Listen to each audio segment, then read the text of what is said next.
The Memorial of Our Lady of Sorrows.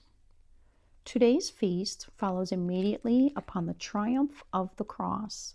The Church reminds us of the special union that Mary shared in the sacrifice of her Son on Calvary.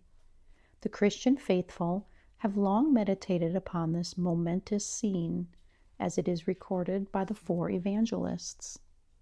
During the 14th century, a sequence for the Mass, Stabat Mater Dolorosa, came into popular use in the same countries. In 1814, Pope Pius VII extended the devotion to the whole Church. In 1912, St. Pius X decreed that the feast would be celebrated on September 15th. The Blessed Virgin exemplifies for us the co-redemptive meaning of our own pains and sufferings. Sanctifying our sufferings through recourse to the Blessed Virgin, Comforter of the Afflicted. Today's feast is an occasion for us to accept all the adversity we encounter as personal purification and to co-redeem with Christ. Mary, our Mother, teaches us not to complain in the midst of trials, as we know she never would. She encourages us to unite our sufferings to the sacrifice of her Son, and so offer them as spiritual gifts for the benefit of our family, the Church, and all humanity. The suffering we have at hand to sanctify often consists in small daily reverses. Extended periods of waiting, sudden changes of plans, and projects that do not turn out as we expected are all common examples. At times, setbacks come in the form of reduced circumstances. Perhaps at a given moment, we even lack necessities such as a job to support our family. Practicing the virtue of detachment well during such moments will be a great means for us to imitate and unite ourselves to Christ. Mary is there when her Son is stripped even of his tunic. She well knew this garment he wore, since she had sewn it with her own hands. With her as our model, we will find consolation and the energy to strive forward with peace and serenity. Sickness may knock at our door.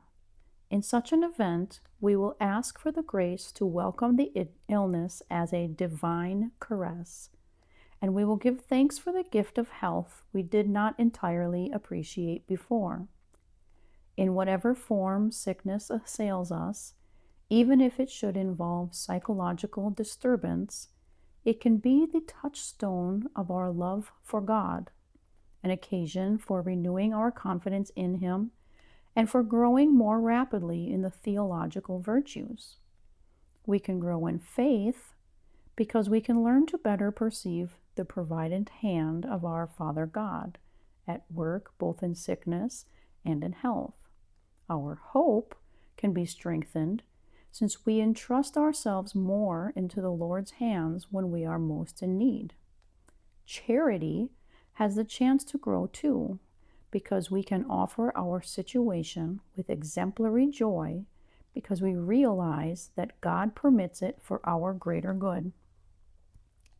The particular circumstances are frequently the most trying dimension of sickness.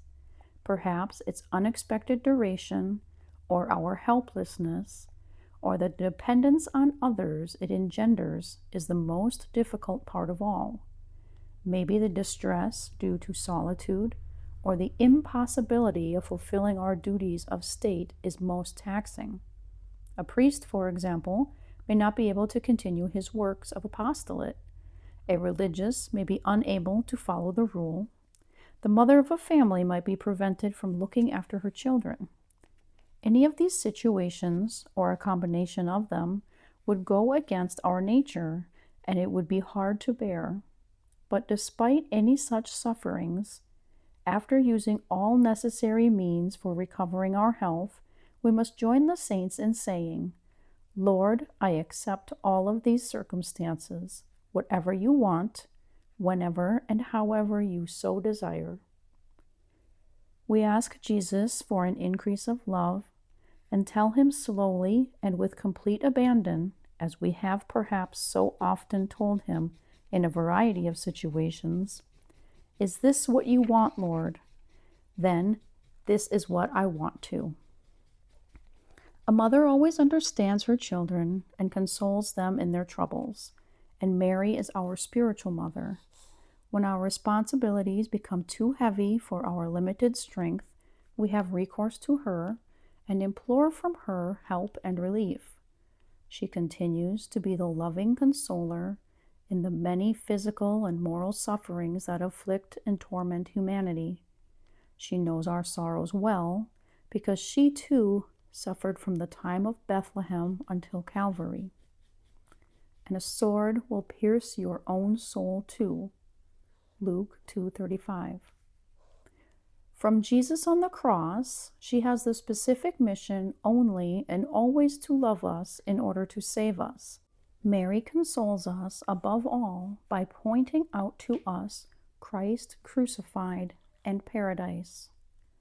O consoling Mother, comfort us all. Make us understand that the secret of happiness lies in goodness and in always faithfully following your Son, Jesus. He always knows the best way for each one of us to follow him.